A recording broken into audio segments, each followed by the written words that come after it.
Today is day of reckoning. After the elections in the US, we are nearing the end of the road so far, and it's a day of addition, subtraction, conclusions, and some mathematics.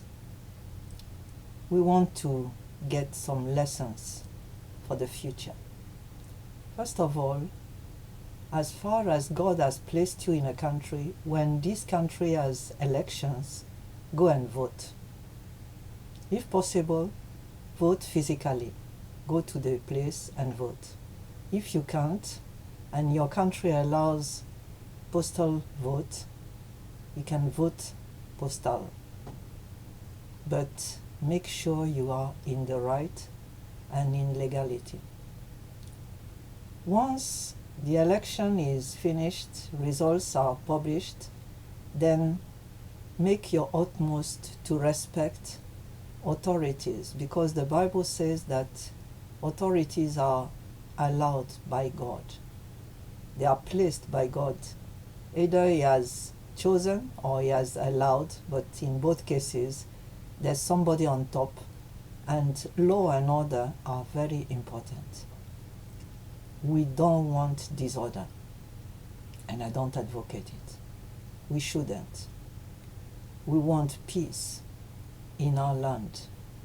Jesus is our peace, and wherever we are, we bring peace. And so rioting is excluded. Shouting, bullying are excluded. We should make sure we respect authorities and use legal means to protest when we feel that something is wrong. There are many ways of expressing ourselves in democracy. There is no perfect democracy, but at least once we are allowed to speak, then we should use it. We should use the occasion. Then another thing is, we should never in our argument be unjust and inexact. Don't manipulate statistics. Whoever you are, wherever you want to go, don't manipulate statistics. Everybody does it. Media do it. There are chiefs in it. And everybody does it. But don't. As a Christian, don't. Don't do that. Just take the statistics and study. That is another point. We all have to study. And if somebody is a candidate during election time, whatever the election, we have to look at the candidate, study their history, look at their profile, look at what they are saying, and then pick your person in line with your belief. If you know someone is a murderer, well, hopefully it doesn't happen, then don't vote for them. We have to be consistent. And we all know that there are issues for us, for each one of us, that are non-negotiable. So just to take those issues, compare them with the candidates' platforms, and then take your decision and pray about it. If your candidate is elected, thank God. If your candidate is not elected, your prayer continues. Your efforts to bring good continue.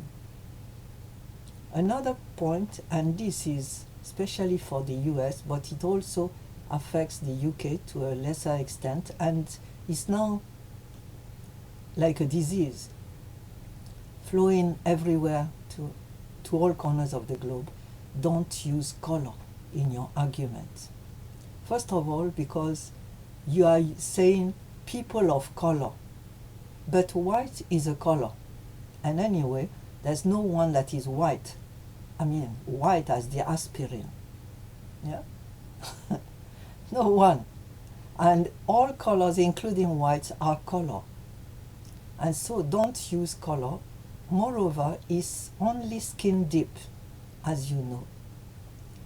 And one problem in the US, as you have all observed, is that anyone that has a drop of not so white blood in is classified as black. And that is very wrong. We are one ethnical group, or we are like what people call biracial, multiracial, but you know that race doesn't exist. It's a construct. It's a political construct. There's no race. The only race is the human race. So don't use these things, because anytime you use the word race or color, you are comforting and supporting a wrong doctrine. So beware of the words you use. And remember that most of us on earth now are a mix.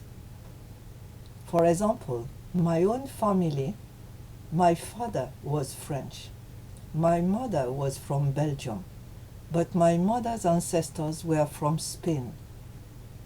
My father's side, his grandmother on the mother's side was from the border between Germany and France, and she was German. And so you cannot now detect where you go, which allegiance you are going to choose. Now remember that Jesus said, my kingdom is not of this world. And so stop placing yourself or the others in boxes. He is that, or he is this. Allow the person freedom to move and act as what they are, that is a completely unique person. Each one of us has a unique DNA, different from the others. So why do you want to follow as a clone? Another point is, instead of using those words we said we shouldn't use, race or color, then look at history, because that's where we find the explanation for what's going on. For example, we know that once in history in the US, the blacks, so-called blacks, were slaves that were brought from Africa. And the problem people have in that country, it oozes from that history of slavery. So that is the problem, not the color. And the issue is migration. Yeah, we all migrated from somewhere. Even people that are called autonomous or autochthonous or natives, they were maybe not natives from the very start, because people migrated in the years since they were created. Since the human race was created, there were lots of migrations. So in the end, we are all migrants. The issue is, who is the one that was first? Because that's the one that should validate who is coming and who is not coming, who is staying or not staying, and so on.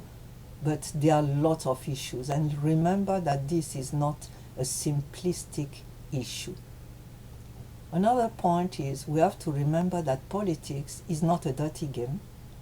It's a collective responsibility to manage the city, the polis in Greek.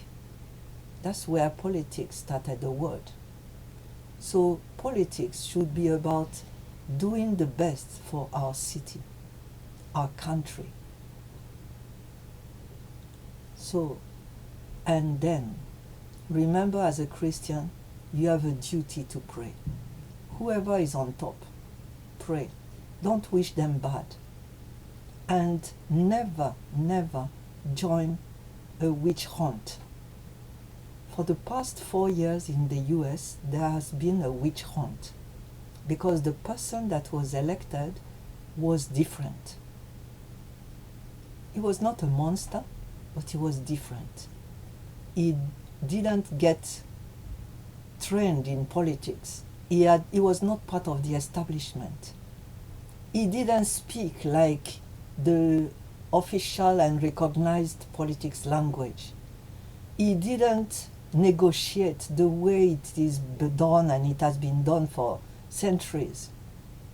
He was managing the country as a businessman because that's what he knew. And people decided that they hated that man. So they piled up sins upon him. White, this, that. This is exactly what nobody should do.